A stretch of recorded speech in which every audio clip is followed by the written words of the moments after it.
औज़ुबिल्लाहिमिनश्शैतानिर्रजीम बिस्मिल्लाहिर्रहमानिर्रहीम अस्सलाम वालेकुम वरहमतुल्लाहि वबरकातुहू। मैं हूं आपका दोस्त फ़याज़ अमान। आप सबको हमारे यूट्यूब चैनल रूहानी मालूमात और तवीज़ात में खुश आमदीद। उम्मीद है साथियों आप सब लोग ठीक ठाक होंगे, खैर ऑफिस से होंगे।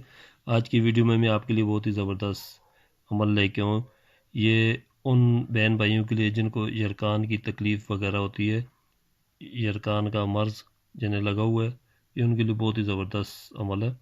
तो अमल बताने से पहले आप सब दोस्तों बहनों भाइयों से मेरी गुजारिश है, जो जो हमारे चैनल पर न्यू है चैनल को लाइक और सब्सक्राइब ज़रूर कर लें, शुक्रिया। तो चलो साथियों बढ़ते हैं अमल की तरफ। आपने इस तरह करना है, बावजू हालत में इस तरह एक सादा कागज़ ले लेना है बग़ैर लाइनों वाला, ठीक है।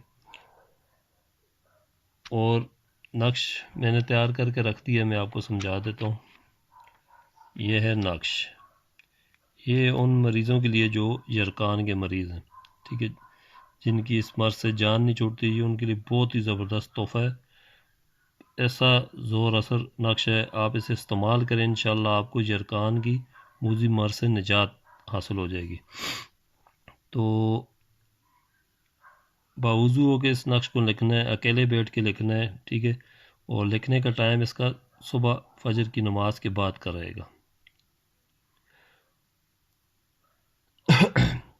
नक्शा आपको स्क्रीन पे नज़र आ रहा होगा, बहुत ही आसान सिंपल सा तरीका है। चाल मैंने नीचे लिख दी है, ठीक है। ये नक्श है, ये नीचे चाल है।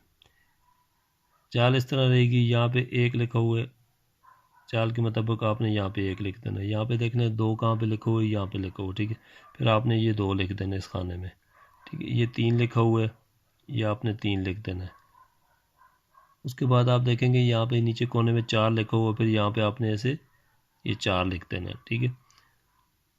फिर उसके बाद आप देखना है पाँच लिखा हुआ है इस खाने में, आपने भी इस खाने में पाँच लिख देना है, ठीक है।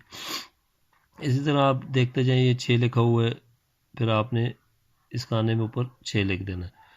सात आठ नौ, इस तरह करते करते आपने ये यहाँ से चाल देख के ये आप नक्श भरते जाएं, खाने सब कंप्लीट कर लें, ठीक है।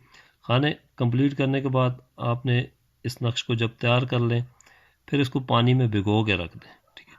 तो इस पानी से तकरीबन ये पानी में आधा घंटा कम से कम ये नक्श रहे, ताकि इसकी सही वगैरह पानी में घुल हो जाए।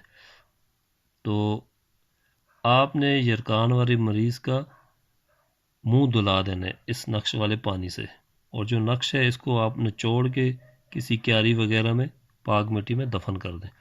तो बहुत ही आसान और सिंपल सा तरीका है, मैंने आपको बता दिया। अगर फिर भी किसी को समझ ना आई हो तो आप मेरे व्हाट्सएप नंबर पे रब्ता करके मालूमात हासिल कर सकते हैं। तो आज की वीडियो में इतनी था, फिर मिलते हैं अगली नई वीडियो के साथ। तब तक के लिए मुझे दें इजाज़त। अस्सलाम वालेकुम व रहमतुल्लाहि व बरकातुहू।